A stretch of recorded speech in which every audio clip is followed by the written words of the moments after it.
कराची में निजी बैंक के एक सिक्योरिटी गार्ड ने तैश में आकर मुबैना तौर पर खातून को गोलियां मार दी। ये जो खातून थी इनके साथ इनके 6-7 माह से ताल्लुकात थे। वो इनको ब्लैकमेल कर रही थी। इसके कहना ये है कि मैंने पिछले महीने भी उनको 50,000 रुपये दिए थे और वो मज़ीद मुझसे पैसों का तकाजा कर रही थी। शौकत अमान साहब, ये बताइएगा क्या मामला हुआ और किस तरीके से रिपोर्ट हुआ है, और आया ये जो निजी बैंक का एक सिक्योरिटी गार्ड था ये कौन था, और माजी में इसका कोई ऐसा तो नहीं था सच, क्योंकि माजी में भी सिक्योरिटी गार्ड के हवाले से काफ़ी चीज़ें मशहूर हुई हैं, गोलियां मारना और इनके हवाले से वो ट्रेनिंग ना होना। ये एक निजी कंपनी का सिक्योरिटी गार्ड है और ये जो है ये 4-5 साल से जो है इसी बैंक में तैनात है। और जब हमने इसकी रेपुटेशन के बारे में वहाँ से पता किया बैंक से, तो बैंक वालों ने भी बताया कि माजी में भी इसने इस तरह की कोई हरकत नहीं की या, और हमने जब अपना CRO भी चेक किया तो कोई इसका क्रिमिनल रिकॉर्ड भी नहीं है साहब का। तो जब हमने इसको गिरफ़्तार किया और जब हमने इसे पूछा तो इसने हमें कत्ल की जो वजह बताई उसने, तो कि ये जो खातून थी इनके साथ इनके 6-7 माह से ताल्लुकात थे और पिछले 1-1.5 महीने से जो है वो इनको ब्लैकमेल कर रही थी। और इसके कहना ये है कि मैंने पिछले महीने भी उनको 50,000 रुपये दिए थे और वो मज़ीद मुझसे पैसों का तकाजा कर रही थी।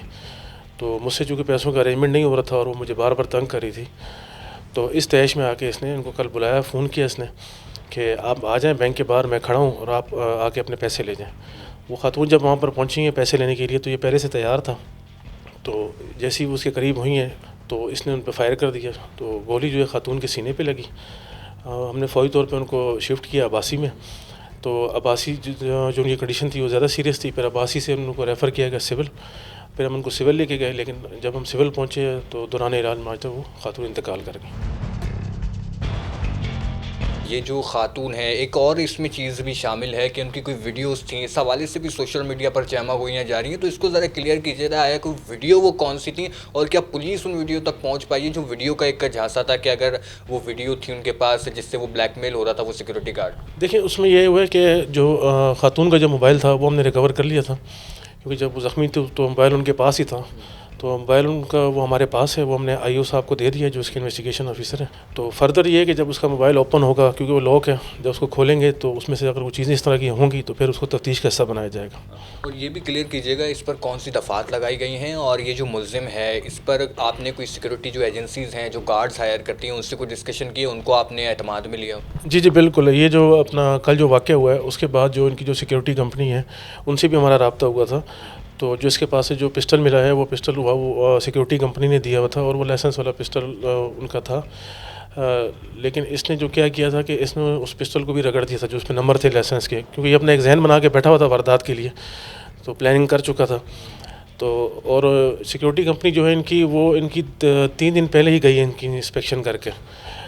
तो ये इस तरह का वाक़या नहीं है कि मतलब कोई क्रिमिनल माइंड के साथ ये किया हुआ, ये तैश में आके किया गया वाक़या और कोई माजी में वो क्रिमिनल भी नहीं था। और साथ ही साथ ये भी क्लियर कीजिएगा जो मकतूला खातून है उसके कितने बच्चे हैं और माजी में कहाँ से रही है, इसके कोई काम कारोबार भी करती थी, इसकी फैमिली के हवाले से भी बताइए। नहीं, ये हाउस वाइफ है और इनके जो शौहर हैं वो यहाँ साइड A के इलाके में एक फैक्ट्री है वहाँ पे काम करते हैं और इनके 2 बच्चे हैं। और सेक्शन का आपने पूछा था, तो सेक्शन मर्डर केस में 302 की लगती है, तो हमने इस पर 302 की FIR लॉन्च किया। और अभी ये रिमांड पर है? जी, अभी इसको लेके गए मैं रिमांड के लिए। जी, आखिर में ज़रा एक मैसेज भी दे दें पब्लिक को कि हम देख रहे हैं तैश के वाक़यात, शहर कायद हो, शहर लाहौर हो, पाकिस्तान का कोई भी हो, वहाँ तैश के वाक़यात बहुत हो रहे हैं। इनकी रोकथाम के लिए आप क्या कर रहे हैं और बिलखसूस ऐसे वाक़यात के लिए आप पुलिस के पास आना चाहिए, ना किस तरह के वाक़यात? देखें जी, मैं आपको इसके लिए ये बताऊँगा कि अगर आपके साथ कोई इंसिडेंट होता है, कोई आपको ब्लैकमेल कर रहा है या और कोई वजूहत हैं, तो आप पुलिस से रब्ता करें। आप थाने आएँ, अपने मुतलका थाने में आएँ, अपनी पुलिस को बताएं कि हमारे साथ ये इशू है और इंशाल्लाह पुलिस आपकी वो प्रॉब्लम आपको सॉल्व करके देगी। बजाय ख़ुद से कोई एक्शन लेने के, तो मैं तो सबसे यही कहूँगा कि आप पुलिस का सहारा लें और पुलिस को बताया करें।